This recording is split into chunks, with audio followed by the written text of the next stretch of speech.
Quero ser assim. Foi uma semana de festa, né? Domingo nós já fizemos uma grande festa aqui para o Senhor Jesus.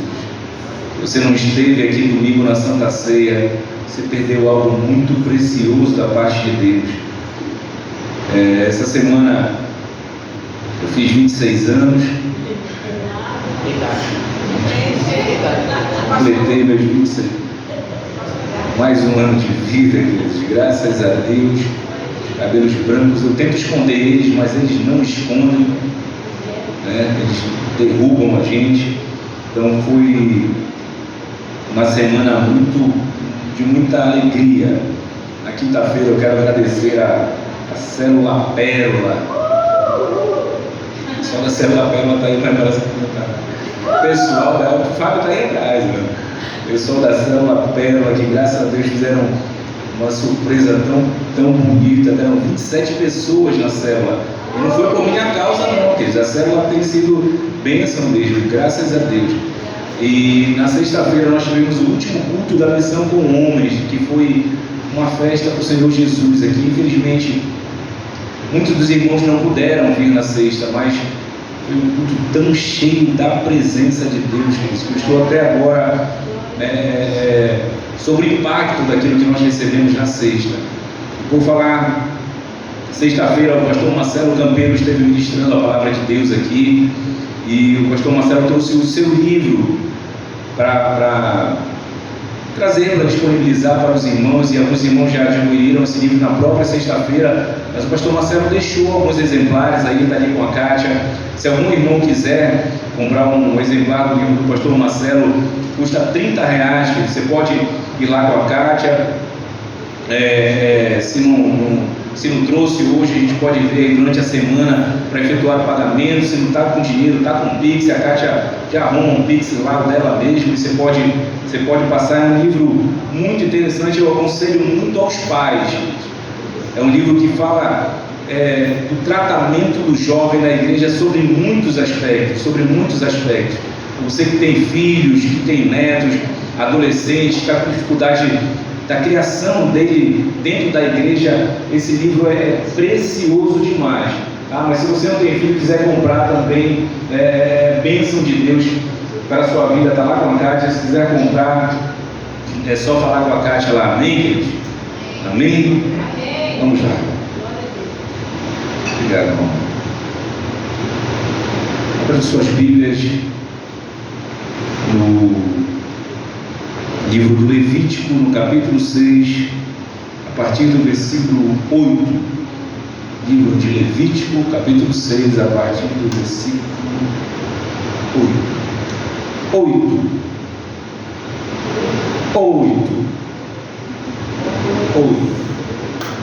8, quase. 8. E o Senhor disse a Moisés: dê este mandamento a Arão e a seus filhos, a regulamentação acerca dos holocaustos.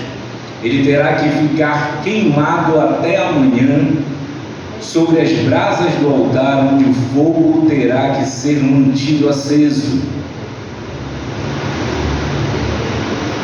E o sacerdote vestirá a sua veste de linho e vestirá as calças de linho sobre a sua carne, e levantará a cinza quando o fogo houver consumido o holocausto sobre o altar, e o porá junto ao altar.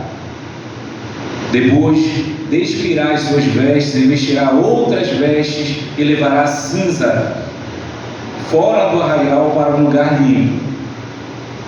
O fogo, pois, sobre o altar arderá nele, não se apagará, mas o sacerdote acenderá lenha nele cada manhã, e sobre ele porá em ordem o holocausto, e sobre ele queimará as gorduras das ofertas pacíficas.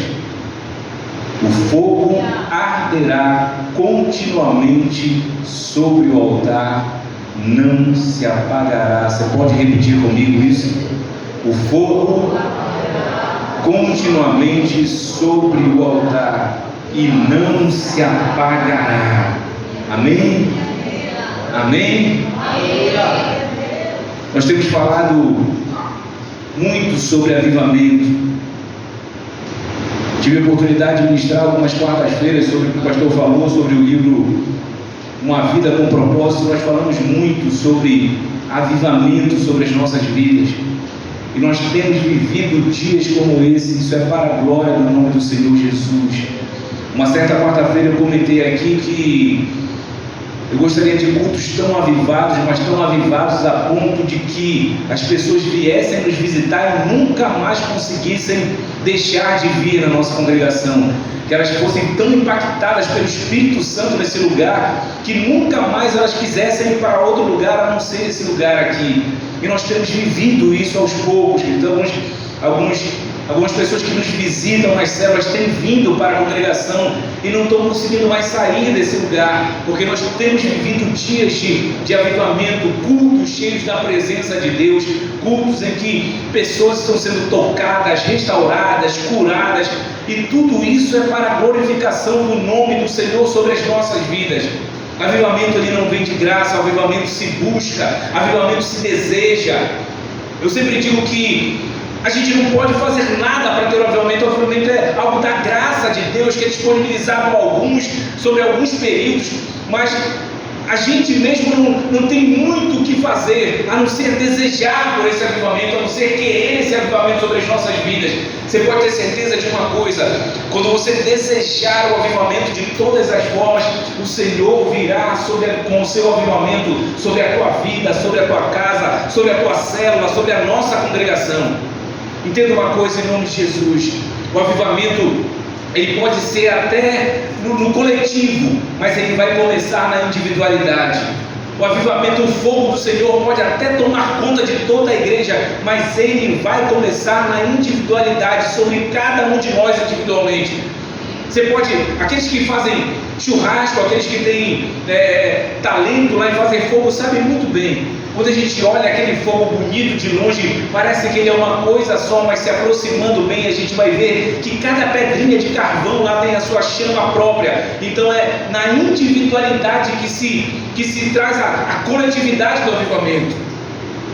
Eu aprendi uma coisa com o pastor Gilberto Marques, que é talvez uma das coisas mais preciosas pela qual nós devemos trazer para o culto. O pastor Gilberto dizia: você quer um culto avivado? Comece por você mesmo. Você já viu alguns cultos, algumas reuniões em que tem alguém do teu lado chorando, sentindo a presença, e muitas vezes você não consegue sentir nada?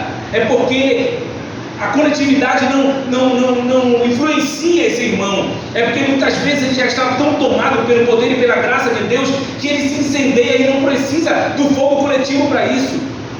Então a individualidade ela vai ser absolutamente necessária para que haja uma coletividade no avivamento. Nós podemos, como congregação, viver esse avivamento da parte de Deus, como eu falei, a ponto de que as pessoas cheguem nesse lugar e nunca mais queiram sair. Mas como o pastor Edson sempre diz a respeito de uma frase que John Wesley falou: eu me incendiava para incendiar os outros. Isso é um avivamento individual. É avivamento ao ponto de que as pessoas cheguem perto de você e sejam consumidas pelo fogo que te consome. Eu sempre digo que o fogo, ele não permite opção. É ou não é verdade? Se alguma vez disse para o fogo, eu vou meter a mão aí, mas eu não quero ser queimado, você acha que o fogo vai ligar para a tua opinião? Se alguma vez você meter no fogo sem desejo de ser queimado, por causa disso você não vai ser queimado? É lógico que não, querido. Toda vez que você meter a mão no fogo, ou ter contato com o fogo, você vai sair queimado, chamuscado. É assim que as nossas vidas têm que ser. Aqueles que se aproximam de nós não vão ter escolha, eles serão consumidos pelo fogo que nos consome. Se o avivamento nos tomar a cada dia, nós vamos viver dias como esse, em que no trabalho as pessoas serão afetadas, em que nas escolas as pessoas serão afetadas, em que nas faculdades as pessoas serão afetadas, em qualquer lugar que a gente ande as pessoas serão afetadas pelo fogo que nos consome. Basta chegar perto de nós para querer esse fogo, para ser tocado por esse fogo. Mas existem algumas coisas que nós devemos fazer para sermos consumidos por esse fogo do Senhor. Eu quero que você entenda uma coisa desde já: nós não criamos fogo, a igreja não cria fogo, a igreja não produz fogo, isso não é responsabilidade nossa. O fogo é do Senhor. quem produz o fogo é o Senhor, quem manda as chamas dos altos céus é o Senhor, quem incendeia a igreja é o Senhor. E qual é a nossa parte nesse negócio então? Nós lemos em Levítico uma recomendação de Deus. Aliás, não é bem uma recomendação, são obrigatoriedades que Deus traz a Moisés para que trouxesse para os sacerdotes. Vocês têm que fazer algumas coisas para manter essa chama viva, mas presta bem atenção, vocês não vão acender fogo algum, o fogo sou eu quem vou enviar, o fogo correto, o fogo que incendeia a igreja vem da parte do Senhor, mas existe a nossa parte para manter essa chama viva. Então o Senhor disse a Moisés: fala para Arão e para os seus filhos que todos os dias eles colocarão holocausto sobre o altar e queimarão as gorduras do holocausto. O sacrifício será queimado a noite inteira, mas pela manhã, todos os dias, é responsabilidade de Arão e dos seus filhos irem lá no altar do sacrifício, tirar as cinzas e colocar lenha nova para que esse fogo não se apague. O versículo que nós lemos, muitas vezes ele é até mal interpretado, parece que é Deus dizendo que o fogo não vai se apagar, mas isso não é uma afirmativa de Deus, é uma orientação de Deus, é Deus dando uma obrigatoriedade ao povo. É como se Deus dissesse assim: o fogo eu acendo, mas cabe a vocês não permitir que ele se apague. Aleluia! Cabe a vocês fazer algo diariamente para que ele jamais seja apagado. Não é que uma vez aceso nunca mais ele vai se apagar, não. Deus diz: olha, veja bem, igreja da AD Praça Brasil, eu vou enviar o meu avivamento, eu vou enviar o meu fogo, mas esse fogo não pode ser apagado. Vocês têm que fazer algo diariamente para que esse fogo não seja apagado. Entenda que a lenha de ontem ela é boa para ontem, mas ela não serve para hoje. A lenha de hoje não serve para amanhã. Tudo que nós apresentamos diante de Deus hoje, amanhã é cinza, tem que ser retirado e ser colocado lenha nova.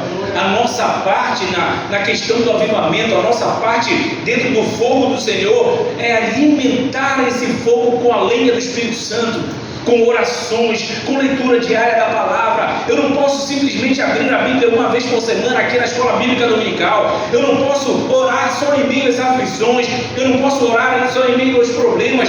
A lenha tem que ser colocada todos os dias, e a lenha ela vai se consumir diariamente. Amanhã ela é cinza, que tem que ser retirada com todo carinho, com todo cuidado. Nós vemos que a lenha, que a cinza ela não era descartada em qualquer lugar, que a cinza era descartada em um lugar santo, em um lugar puro.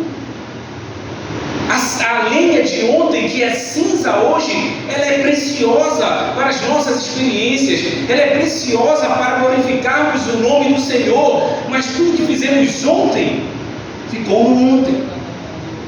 A sua oração de ontem foi para te abastecer espiritualmente ontem. A tua leitura bíblica de ontem foi para te abastecer espiritualmente ontem. Hoje você tem que renovar essa lenha diante do altar do Senhor.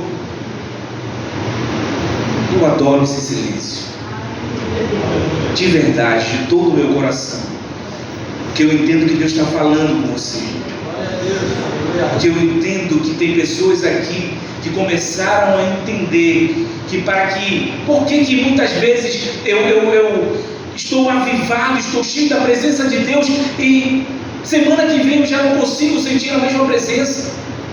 A pergunta do Senhor para você hoje é: você está recolhendo as cinzas todos os dias? Você está colocando lenha todos os dias? É que nem um namoro, querido. Quando os casais que estão aqui, quando namoravam, não era desse jeito? Todo dia era uma mensagem nova, eram flores, era abrir a porta do carro, todo dia se conquistava a namorada. Não é desse jeito? É desse jeito que a gente vem mantendo o fogo aceso, e os casados também da mesma forma. Que a gente não pode permitir que o casamento entre na mesmice. Tem que continuar fazendo todos os dias, conquistando a esposa todos os dias. O pastor Marcelo até falou isso aqui na sexta-feira, né, que a parte mais difícil do casamento é dizer sim todos os dias. Daí se escureceu, meu cabelo era preto ainda, quase nunca foi. Agora, irmão, tem um negócio de um nuguete que eu passo aqui, que se eu tirar tá tudo branco já, né? Tem alguns que eram fininho, depois de alguns anos, meu irmão, né? Já só Jesus na causa. Mas a esposa tem que dizer sim para o marido todos os dias, e o marido dizer sim para a esposa todos os dias. E como é que você quer conquistar o seu marido todos os dias, e o marido quer conquistar a esposa todos os dias, mas você não quer conquistar a presença de Deus todos os dias? Você não quer se empenhar em ter essa presença constante na tua vida todos os dias? Pensa em quantas coisas você faz todos os dias. Você olha o WhatsApp todos os dias. Aqueles que têm redes sociais, Instagram, TikTok, você vê isso todos os dias. Todos os dias você vê alguma notícia de alguma coisa que está acontecendo no mundo. Todos os dias. Para aqueles que gostam de pão, todos os dias comem pão. Para aqueles que gostam de refrigerante, muitas vezes todos os dias tomam refrigerante. Mas você não quer se alimentar da palavra todos os dias? Você acha que orar é uma vez, sabe sei lá quando você passa por algum problema? O Senhor está nos convocando como igreja, Deus, para tirarmos a cinza todos os dias e colocarmos a lenha, para que esse fogo nos consuma todos os dias. Todos os dias. Então a primeira parte para se manter no avivamento é essa: é tirar a cinza e colocar a lenha todos os dias. É manutenção da espiritualidade todos os dias. Se você não entende o porquê que o irmão do teu lado está chorando e está sentindo tanto a presença de Deus e você não consegue sentir nada, é porque talvez as cinzas estão sendo retiradas todos os dias e lenha nova ele tem colocado, e você provavelmente está com cinza de 3, 4 dias atrás, e o fogo não pega nas cinzas. Você pode olhar uma churrasqueira, muitas vezes a brasa está lá, viva, mas quando tem cinzas em cima, você não vê a chama. Mas quando você sopra as brasas, quando você retira as cinzas, você vai ver o fogo consumindo. É isso que o Senhor quer fazer sobre nós.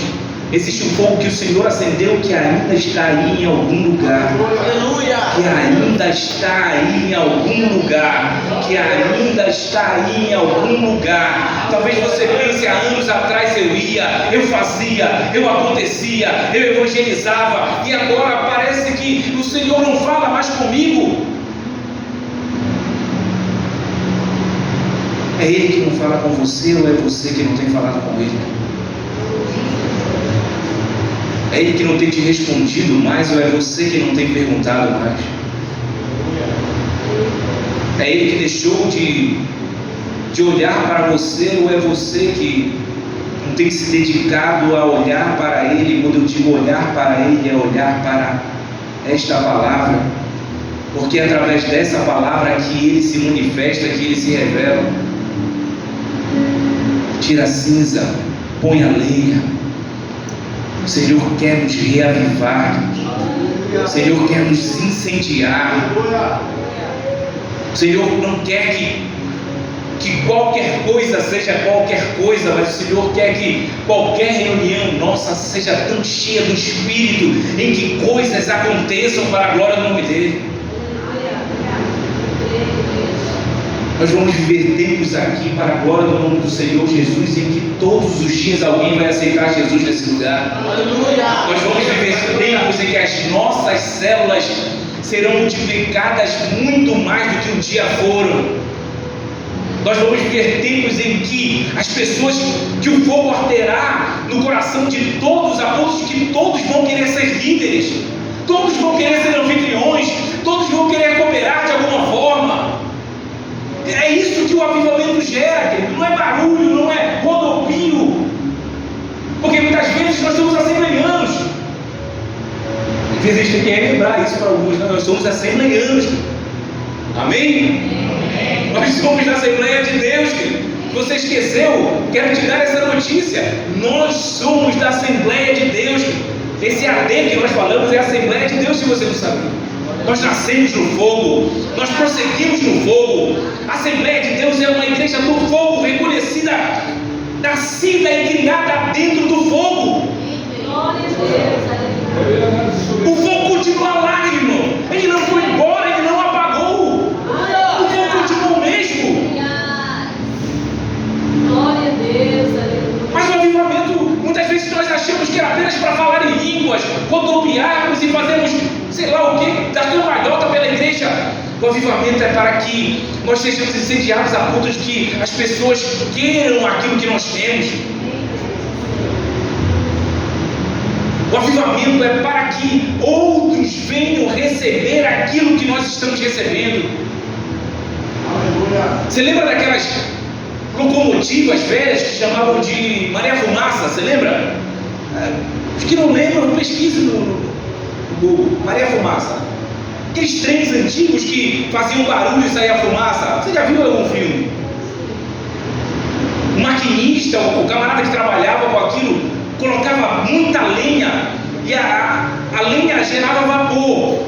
E chegava um momento em que se tornava insuportável. Naquele momento o maquinista tinha duas opções: ou ele transferia aquele vapor para os pistões, que ia fazer com que a locomotiva andasse cada vez mais rápido e chegasse cada vez mais longe, ou ele simplesmente jogava aquele vapor para cima, para gerar aquele barulho e aquela fumaça,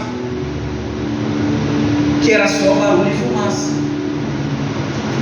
O avivamento vai chegar nas nossas vidas não por barulho, não por fumaça. O avivamento vai chegar nas nossas vidas para nós irmos cada vez mais rápido e cada vez mais longe. Cada vez mais rápido e cada vez mais longe. O avivamento não pode ser apito e fumaça. O avivamento tem que nos levar a algum lugar mais rápido e mais longe. O Senhor quer levar esse vapor para os teus pistões espirituais, para que o lugar que você nunca alcançou sejam alcançados por você, em nome de Jesus. Em nome de Jesus. 1 Reis capítulo 18, o pastor José Carlos leu aqui o texto inteiro. Todo mundo conhece esse texto, é o texto clássico de Elias no Monte Carmelo, a batalha lá com os sacerdotes, com os profetas de Baal e de Azera. 850 profetas, 450 de Baal, 400 de Azera. Todo mundo conhece esse texto. E nós temos dentro desse texto um segundo ensinamento sobre as nossas vidas a respeito de um avivamento. A Bíblia diz que Elias ele desafia aqueles profetas para uma batalha, para saber quem é Deus. E o Deus que respondesse com fogo, esse seria o verdadeiro Deus. A Bíblia diz que os homens cantaram, se cortaram, se lançavam no chão e nada acontecia. Quando deu meio-dia, Elias começou a fazer graça na cara daqueles caras. E começou a dizer assim: gritem mais alto, quem sabe o Deus de vocês não está dormindo. Quem sabe ele viajou, foi ali na padaria, de repente foi comprar fruta na feira. Gritem mais alto, de repente ele ouve. Não houve resposta alguma. E tinha altar e tinha sacrifício, mas não houve resposta. Então no versículo 30 do capítulo 18 de 1 Reis, Elias chama o povo para perto dele e diz: venham aqui, ajunte-se todo o povo. E a Bíblia diz que o altar do Senhor estava quebrado. Perceba uma coisa: o altar de Baal não estava quebrado, mas o altar do Senhor estava quebrado. E não dava simplesmente para Elias colocar a lenha, colocar o sacrifício e querer fogo no altar quebrado, porque o Senhor não se manifesta em altar quebrado. Porque muitas vezes nós olhamos para alguns altares e vemos a lenha e vemos o sacrifício, mas não vemos fogo. Porque o Senhor não opera em altares quebrados. Então a primeira atitude de Elias, antes de qualquer outra coisa, foi restaurar o altar, foi reorganizar o altar, foi colocar o altar no lugar. Faça uma auto-reflexão, querido, em nome de Jesus. De repente o fogo que você não sente é porque tem algo que precisa ser restaurado dentro do teu altar. De repente o fogo que não consegue te consumir é porque existe algo que precisa ser restaurado no teu altar. E o Senhor não vai responder com fogo sobre um altar quebrado. Conserta o teu altar, coloca tudo no lugar. A Bíblia diz que Elias pegou 12 pedras, isso fala de completude, fala de um sacrifício completo, porque falava de toda a nação de Israel. Nós estamos falando de um tempo em que Israel se dividia em dois reinos, o reino do sul e o reino do norte. 10 tribos no reino do norte, 2 tribos apenas no reino do sul, Judá e Benjamim. Ou é o contrário? Só lê a Bíblia, está lá. Amém? Havia uma divisão em Israel, mas quando Elias vai pegar as pedras, ele pega não apenas, e ele estava no reino do norte, não apenas 10 pedras que representavam aquele reino, mas ele pega 12 que representavam a completude de Israel. Ele está dizendo para a gente: o altar tem que estar completamente restaurado para que o fogo do Senhor venha nos alcançar. O Senhor, Ele não acusa ninguém, o Senhor não quer nos trazer uma mensagem dura e pesada demais, não. O Senhor quer nos trazer uma mensagem reflexiva, para que a gente venha sondar o nosso coração e a nossa vida e dizer: por que será que a coisa não acontece? Por que eu não consigo sentir aquilo que eu vejo os outros sentindo? Porque muitas vezes você precisa liberar perdão, porque muitas vezes você precisa sair de alguns grupos de WhatsApp, porque muitas vezes você tem que abandonar algumas redes sociais, porque muitas vezes algumas amizades estão te levando em alguns lugares que o Senhor não entra. E muitas vezes você nem se apercebe que você está ultrapassando lugares que o Senhor não ultrapassaria. E o teu altar, por algum motivo, está quebrado e precisando de restauração. Mas para o avivamento vir na plenitude daquilo que o Senhor quer para as nossas vidas, os nossos altares têm que estar inteiramente restaurados. Primeiro ponto: retire a cinza, coloque lenha diariamente. Segundo ponto: restaure o altar em nome de Jesus. Isso é uma autorreflexão. Ninguém pode te obrigar a nada e ninguém pode te dizer aonde você precisa restaurar. Isso é você e Deus.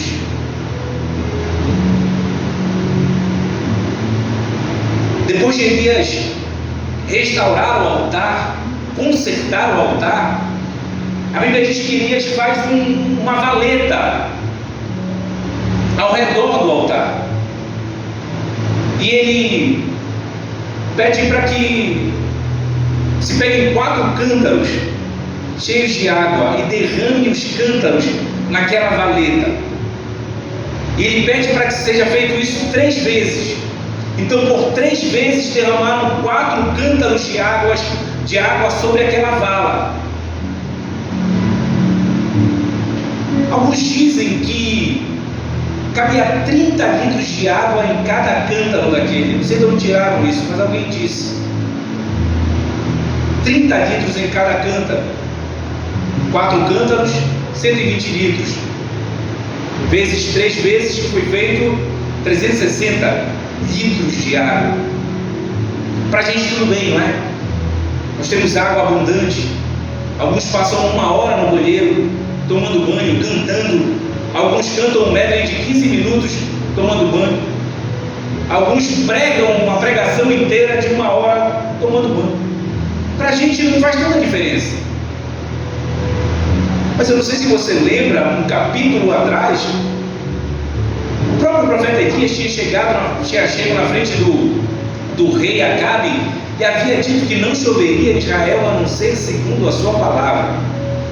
Só que perceba que a gente está numa outra situação que é muito diferente da nossa. Hoje nós temos os supermercados, hoje nós temos as transportadoras, hoje nós temos as estradas. Então, você viu o que está acontecendo em Manaus? A seca está trazendo prejuízos terríveis lá. Mas nós temos lá eles têm supermercados, agora eles podem comprar comida, tem transportadoras que podem levar comida até eles. Mas nós estamos falando de um outro período histórico. Tudo dependia da água. A criação de gados dependia da água, a plantação dependia da água. Então, quando não se tinha água, não se tinha comida também, e a crise era instaurada na nação. A água era preciosíssima naquela altura do campeonato. Talvez você nunca parou para pensar nisso. Mas talvez o que fez a grande diferença a respeito do sacrifício de Elias não foi o animal, não foi o cordeiro, mas foi a água. Porque no altar de Baal tinha sacrifício, sim ou não? Sim ou não? Tinha animal para ser imolado lá, mas não teve fogo. Só que a grande necessidade do povo naquela altura do campeonato não era o bezerro, era a água. Nós acabamos de cantar: se eu me humilhar diante do teu altar, sacrificar aquilo que me custar. O sacrifício tem que te custar alguma coisa. O sacrifício de Elias foi naquilo que custava para eles. 360 litros de água eram preciosíssimos, talvez mais valiosos do que ouro naquela situação. Mas Elias diz: sabe aquilo que nos faz falta? Sabe aquilo que é precioso para nós? É isso que eu vou oferecer ao meu Senhor. O sacrifício tem que te custar alguma coisa. O sacrifício tem que exigir de você alguma coisa. No último capítulo do segundo livro de Samuel, capítulo 24, no versículo 24, a gente tem uma passagem que fala muito bem sobre isso. Mais uma vez, Davi nos ensinando acerca do sacrifício referente ao Senhor. A Bíblia diz que uma grande praga tomou Israel. E Deus fala com Davi e diz: vai à eira de Araúna e oferece lá um sacrifício. Davi chega lá na eira de Araúna, e Araúna era muito... tinha uma dívida com Davi, digamos assim. Era muito grato a Davi pelo que Davi havia feito por ele. A eira, quem tinha dado para Araúna era o próprio Davi. Então, Araúna tinha uma dívida com Davi. Quando Davi chega lá e diz: Araúna, eu preciso da tua eira, porque eu vou oferecer um sacrifício ao Senhor. Lá tinham bois, tinham carros, e Araúna, pela dívida que ele tinha com Davi, ele diz: Davi, não te preocupa, aqui eu tenho os animais e aqui eu tenho os carros, tu pode destruir os carros e construir no altar a lenha para ser queimada, e está aí o sacrifício. Eu imagino Davi olhando para aquilo e dizendo: não, tem alguma coisa errada aqui. Isso é autonismo, viu, queridos? A Bíblia não diz isso. Mas eu imagino Davi dizendo: tem alguma coisa errada aqui, eu nunca sacrifiquei dessa forma. O sacrifício que eu fiz sempre me custou alguma coisa. Que sacrifício é esse que não me custa nada?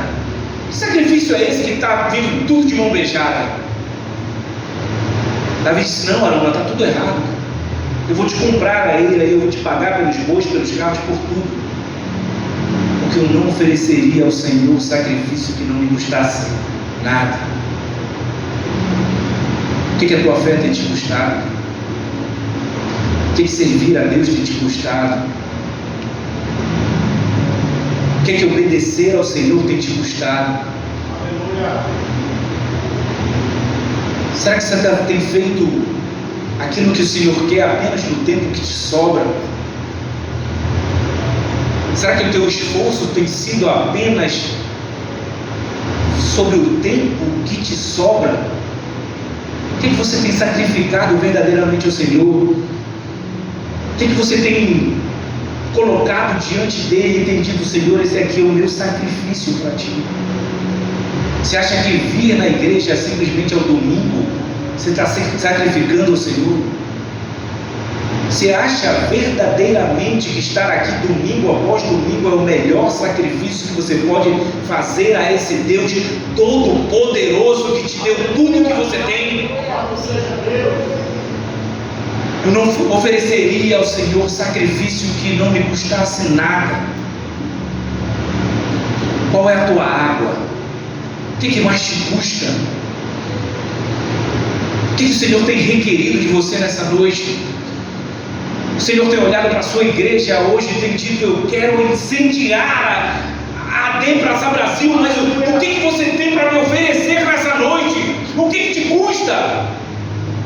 Louvado seja Deus. O que te consome? O que te desgasta? O que você tem de melhor para me oferecer? Muitos são tão ligados ao dinheiro que não conseguem se desprender do dinheiro para oferecer ao Senhor. Muitos são tão ligados ao trabalho que não conseguem abrir mão do trabalho para oferecer ainda mais ao Senhor. Deixa eu te dizer uma coisa em nome de Jesus, querido. A hora extra não vai te sustentar, quem te sustenta é o Senhor. Trabalhar horas a mais no final de semana não vai te sustentar, porque quem te sustenta é o Senhor. Faça a prova dele. Diga para ele: Senhor, o quanto que eu ganho na minha hora extra, eu vou entregar na tua casa, no teu altar. E eu quero ver se ele não vai multiplicar diante de você aquilo que você oferecer no altar dele. Uma vez o Senhor Jesus estava olhando o sacrifício que faziam, ele e os discípulos, todos olhando ali, e várias pessoas foram ofertando, e o Senhor perguntou para os discípulos: qual vocês acham que foi a maior oferta? Eles conheciam as pessoas, sabiam que podia dar mais. Talvez alguém teria dito: olha, foi do grande empresário ali, foi do médico, foi do advogado. Jesus disse: não, daquela viúva. Mas ela deu só umas moedinhas, Senhor. Mas as moedinhas era tudo que ela tinha. Aprenda uma coisa em nome de Jesus: a oferta para o Senhor ou é o melhor ou é tudo. O que você tem oferecido a Ele? A oferta para o Senhor ou é tudo ou é o melhor? O que você tem oferecido a Ele? Qual sacrifício você tem feito? O que você tem entregado na presença dEle? Fique de pé em nome de Jesus. O Senhor quer nos incendiar. O Senhor não quer que nós sejamos uma igreja comum. O Senhor não quer que a gente venha domingo após domingo aqui e vá embora da mesma forma que nós entramos nesse lugar. O Senhor não quer que visitantes cheguem aqui e voltem da mesma forma que entraram. O Senhor quer nos incendiar a tal ponto que Ele quer fazer milagre em cada vida que entrar nesse lugar. O Senhor quer nos incendiar ao ponto de que cada pessoa que seja visitada, que seja convidada a nos visitar, nunca mais deixe de querer vir nesse lugar. O fogo do Senhor está aqui nesse lugar. O fogo do Senhor está disponível nesse lugar. Bendito seja o nome do Senhor. Aleluia. O Senhor está nos contemplando nessa noite como igreja. Se você quer dar o seu melhor para Deus, cante isso. Cante isso de todo o teu coração.